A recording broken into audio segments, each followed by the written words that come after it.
El 31 de enero nuestra iglesia recuerda y celebra a San Juan Bosco, un gran hombre de Dios, un auténtico apóstol de la juventud y un maestro en lo que significa evangelizar.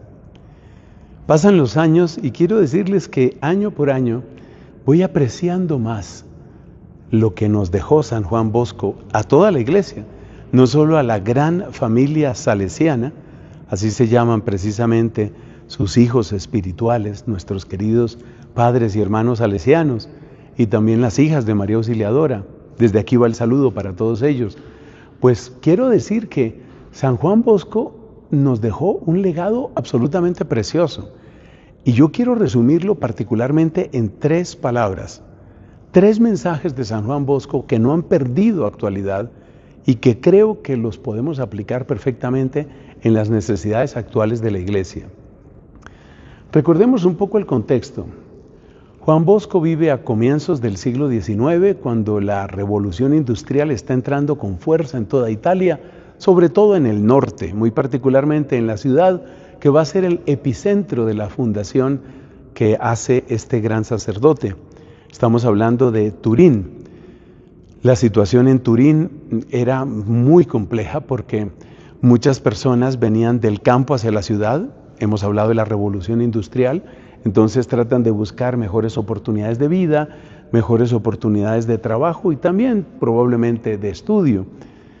El tema es que el crecimiento de la ciudad y las oportunidades de trabajo no están aumentando al mismo ritmo que aumenta la población, sobre todo población de jóvenes que traen grandes ilusiones, pero que muy pronto van a encontrarse con las manos vacías y con un problema básico de supervivencia.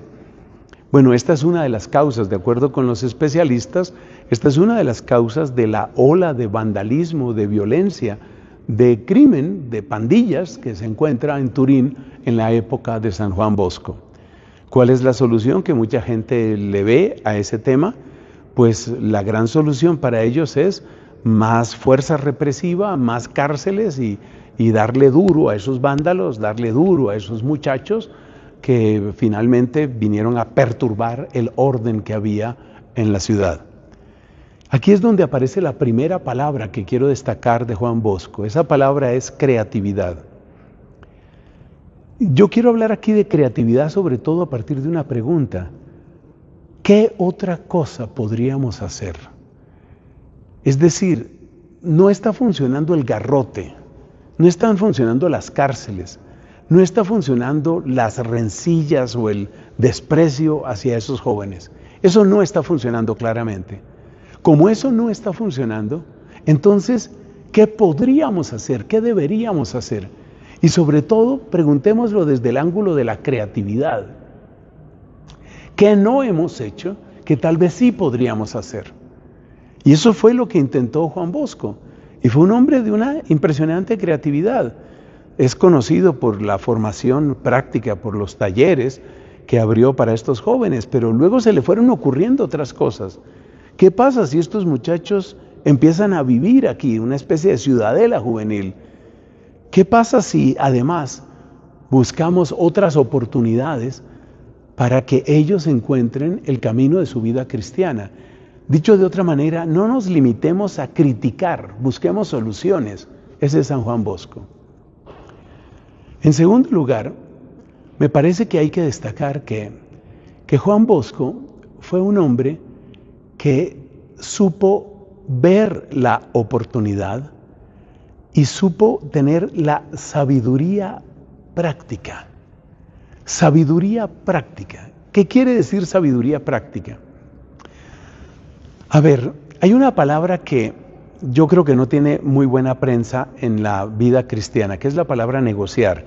Uno puede entender fácilmente negociar como que vamos a ceder en algunas cosas de nuestra fe, tratando de no perder la gente. Ese es un sentido pobre de negociar. Y hay personas que empiezan a negociar con el contenido de la fe. Por ejemplo, si la gente no quiere hablar de lo que la iglesia enseña sobre anticonceptivos, entonces cortemos esa parte de la doctrina y tratemos de conquistarlos por otro lado. Es decir, negociar hoy se entendería sobre todo como no nos fijemos o no nos pongamos en esa actitud de pelea, y más bien pues vamos cediendo y vamos ahí mirando qué se puede hacer.